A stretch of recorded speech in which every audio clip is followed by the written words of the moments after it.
The extensive He-Man lore has given us some unforgettable characters, but I think that King Randor is unlike any other because he serves as the emotional anchor of the entire franchise. You see, he's not your traditional hero, and neither is he a negative character. I would say the biggest characteristic of King Randor is that he always remains the father who never finds out that his son is He-Man. He always thought his son was lazy and irresponsible, when in reality, he was actually the true protector of Eternia, something that would have made King Randor so proud. Even the fact that he never chose to become a king, but found himself with the responsibility as the leader of Eternia adds to his dramatic origin story. I love the whole combination of duty, loss, and dignity across the various versions of the lore. And, like most other characters, King Randor also has various origin stories.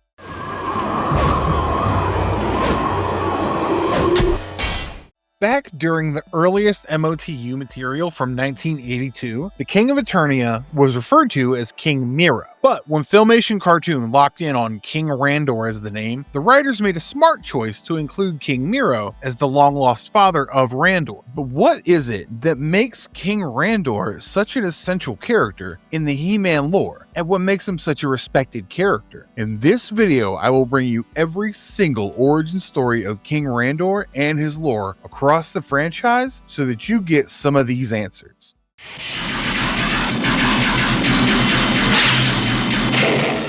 The early DC Comics and first mini-comics, 1982 to 1983, King Miro and the Unnamed Beginning. The first appearance of King Randor predates his name, and I've confirmed that his debut happened in the November 1982 DC Comics story titled Fate is the Killer. Here, he and his queen appear as Prince Adam's parents without being named. Fate is the Killer shows the king and queen without naming them, and here, the king is somewhat old and weary, and increasingly frustrated about the irresponsible nature of his son, the heir to the throne, Prince Adam. There's a royal feast taking place, and Prince Adam is not in attendance, which enrages the king, even though the queen tries to calm him down. Then Adam walks in with two ladies, showcasing his careless side, even though his real secret remains well guarded. The king is seemingly annoyed, but the queen always has his back. Suddenly, the royal party is interrupted by the arrival of the cosmic enforcer, Zodak. I'm not going to go into the details of the story here, but Zodak basically commands He-Man to go with him for the greater good instead of worrying about the fate of Eternia, but he refuses. I find this to be a worthy introduction to the king, who is yet to officially be named Randor, because it shows him as a wise and old ruler. There's a kingly personality and temper, but also the calmness to rule over Eternia, and this is where it starts to evolve. Once again, the king appears in The Key to Castle Grayskull, published in January 1983. Here, his appearance is brief, but it is consistent with the earlier version, where he's shown as an old king who's disappointed with his son's casual and irresponsible nature. The name King Miro was used internally until it was first used as King Randor in the 1982 Masters of the Universe Bible written by screenwriter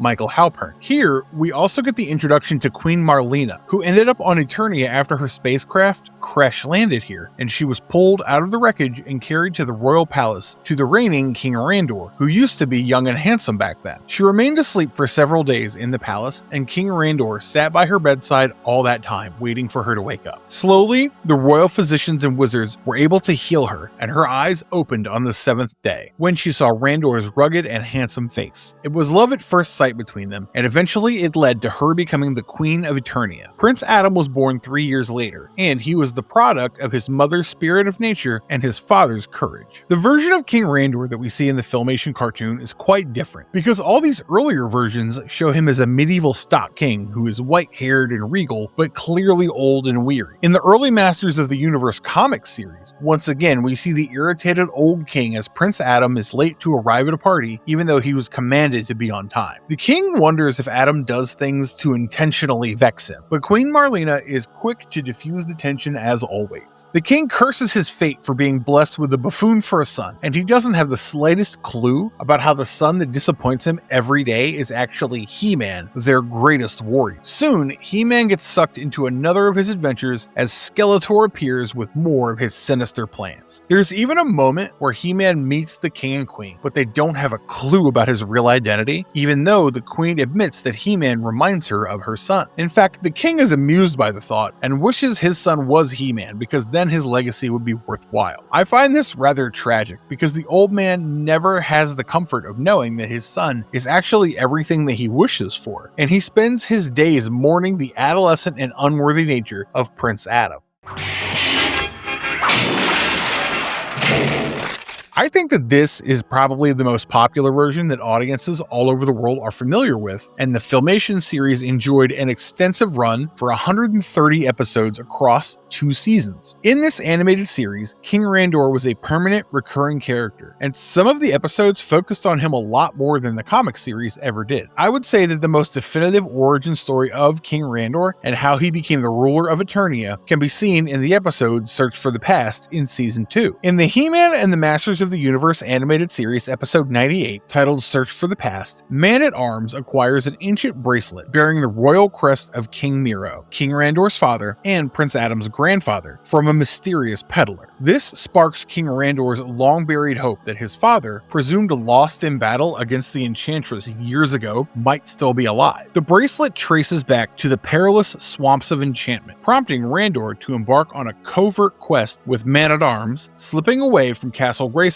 without telling Queen Marlena. Concerned for their safety, Marlena dispatches Prince Adam and his cowardly tiger Cringer to shadow them discreetly through the fog-shrouded, monster-infested marshes, where Cringer predictably panics amid the eerie vibes and lurking threats. Soon, the group witnesses Randor and Duncan, or Man-at-Arms, captured by the Enchantress's vine-like minions and hauled to her hidden fortress, Lost Mountain, a massive floating citadel hovering above the clouds. There, they discover King Miro, grizzled and battle-hardened, has been her prisoner since their ancient clash, fueling her grudge against the royal bloodline. Adam seizes the moment, raising the sword of power and transforming into He-Man by the power of Grayskull, while Cringer becomes the mighty Battle Cat. They parachute onto the peak, dodging energy blasts and swarms of rock and vine beasts conjured by Enchantress. He-Man plows through her defenses with raw strength, shattering golems with single blows and deflecting spells, reuniting with Randor, Duncan, and Miro, who wields his own formidable sword. The team storms her throne room in a chaotic clash. He-Man parries her magic swirling orbs and lightning, Battle Cat pounces to disrupt her chance, and Miro and Randor dismantle her barriers in a father-son tag team. In her final gambit, the Enchantress unleashes a massive energy surge, but He-Man shatters her power source, sending her fleeing in defeat amid green smoke.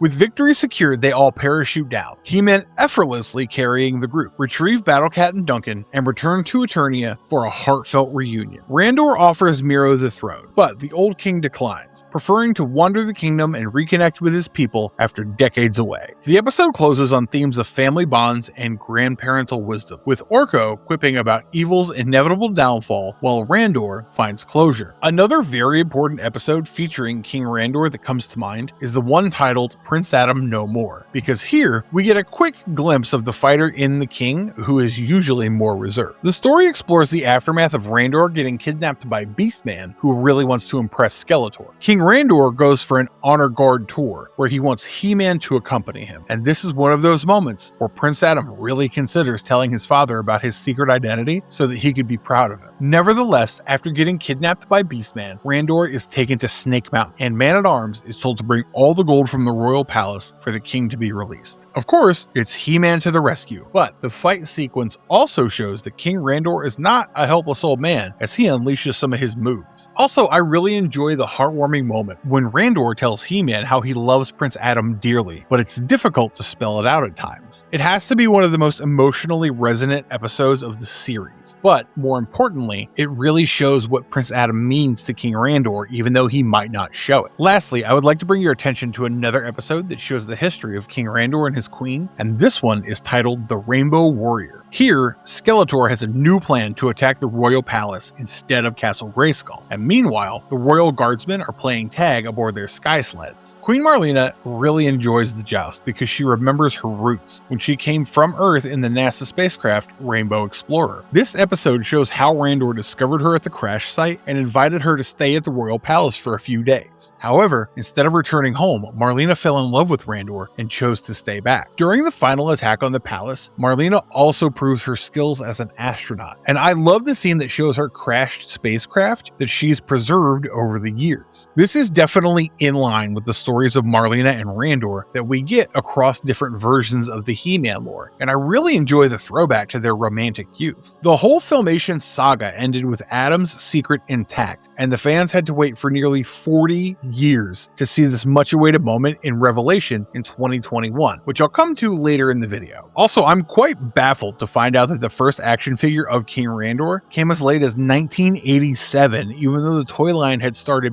many years before that. How they missed out on such an important character is beyond me, and maybe it has something to do with how little action King Randor is involved with usually. Eventually, he was added to the toy line during the final wave, and by then the sales were already declining. In fact, since this was one of the last figures produced, it's become a vintage figure that is really sought after in today's time. This particular action figure was designed by David Wolfram and reused parts from other existing figures. The figure showed King Randor in his full royal regalia, with purple tunic, gold-trimmed armor, a crown, and a spear.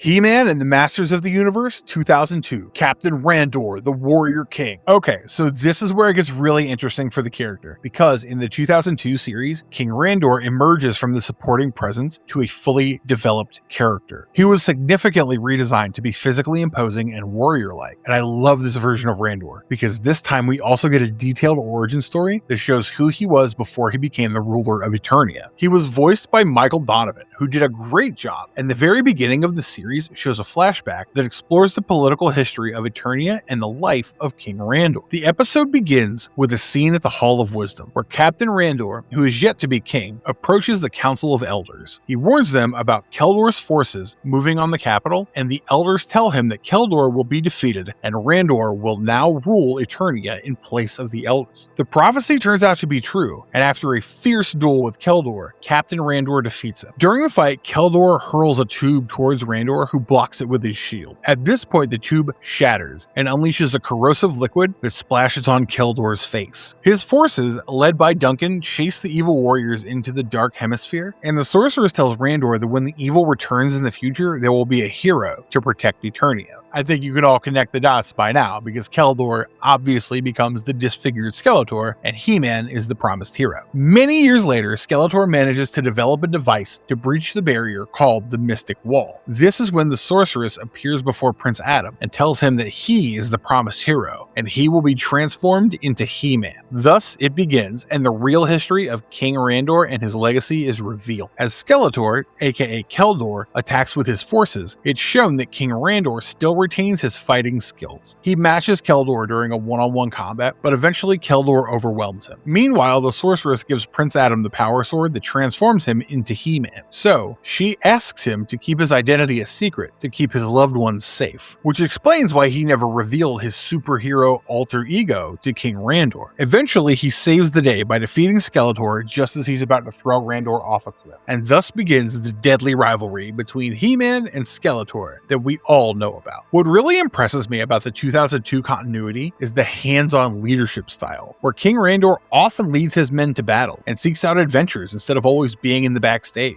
A great example of this is the episode Underworld, where he accompanies He-Man and Man-at-Arms into Subternia to broker peace between the Spellens and the Caligars. You can also see this trend during the episode of Machines and Men in Season 2. Here, widespread power outages plunge Eternia into chaos as vehicles stall mid-air, lights flicker out across the kingdom, and communications grind to a halt, starting when Queen Marlena's royal aircraft loses all power and crashes into the treacherous corridors of Lethos, a labyrinthian region riddled with ancient tech, ruins, and malfunctioning automatons. It's King Randor to the rescue when He-Man is occupied elsewhere, and the story captures his protective warrior instincts better than any other. It also highlights his bond with Queen Marlena, and it's in line with the magical love story that brought them together in the first place, as shown during the 1980s animated series. In fact, the entire 2002 continuity is so detailed and thorough that we even have a story around Man-at-Arms' older brother Fisto, who deserted King Randor's forces during the Great Unrest, and this created a rift between the brothers.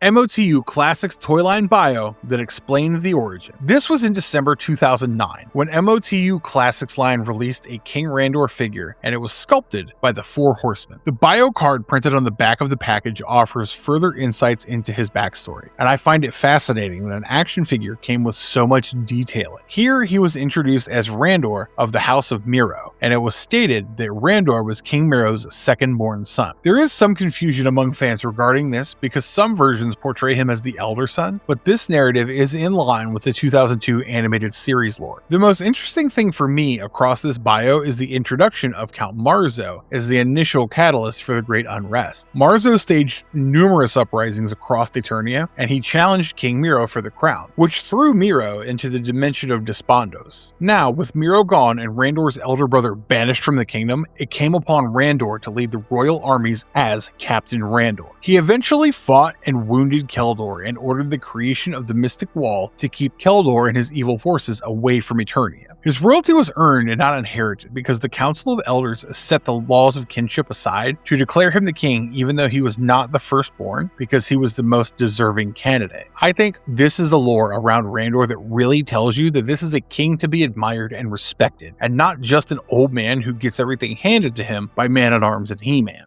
DC Comics, the king who failed and died. I will say without a doubt that this is the most twisted and deranged story of King Randor that you will ever find. DC-based Masters of the Universe comics of the early 2010s starts off on an unusual note, where King Randor is the powerful king of Eternia. What the comic series does differently is when it delves into the underworld and old snake men mythos. In this narrative, Eternia is destroyed and Castle Grayskull has fallen to the Horde. This makes King Randor reconsider everything that he's ever done and calls him a failure who has failed his people. I was quite taken aback when the king exposed his emotions and he needed to be consoled by He-Man. However, the real shocker is saved for later, and Randor leads He-Man, Teela, Stratos, Battlecat, and Mossman into Subternia, the realm of the dead, in order to bring back the sorceress. Naturally, King Randor is the leader of this mission, but eventually, it is revealed that it's actually King Hiss who's been posing as Randor the whole time. He-Man is terrified by the discovery, and I find it particularly chilling when Hiss refuses to say anything about the time when he took over as King Randor. All that he said is Randor is long dead, and he even suggests that he may have been dead for longer than anyone will ever know, even as far back as when Adam and Adora were born. Talk about existential crisis, and I don't think there could be something worse than the one He-Man witnesses here. Eventually he defeats Hiss and the Snake Men with the help of Teela, who becomes the new sorceress, but it's not a happy victory for him because he loses his father and Teela in the process. You really need to explore this comic series if you're seeking for something out of the ordinary in the He-Man universe. Another comic book narrative that comes to mind is from Masters of the Universe 2012 series, and the fourth issue dives into the dark history of Randor before he became king. The story also looks into the roots of his relationship with Duncan, the trusted man-at-arms. Here, Randor goes on a storytelling flashback, and we look back to a time when he was not a king, but a prince. He was on a mission alongside his friend Duncan and the other soldiers, and I love the detailing on his armored warrior appearance. He tells Duncan how grateful he is for knowing him since they were boys, and they've been through countless battles and adventures, but currently they're in the middle of a dangerous mission because a terrible infection is spreading fast, and it's turning creatures and people into undead attackers. Fortunately, Duncan has found a cure, but the doses are limited. Randor learned a great deal about true leadership that day, and he also learned about sacrifice when the deadly creatures attacked and Duncan got severely injured while defending him. I love how fiercely Prince Randor fights here, and he finally gets his revenge by slaying the beast that injured Duncan. However, ever since that day, Duncan has never been as strong as before. He focused more on development of armor and weapons for the safekeeping of Eternia, and now King Randor hopes that he's left the youth of the land a better world. He had to make some difficult choices back in the day, sometimes at the cost of sacrificing his own men, but he hopes it's all worth it now. While this minor story arc isn't discussed enough, I think it's extremely important in understanding what drives King Randor and what shaped him to be the man we know him to be.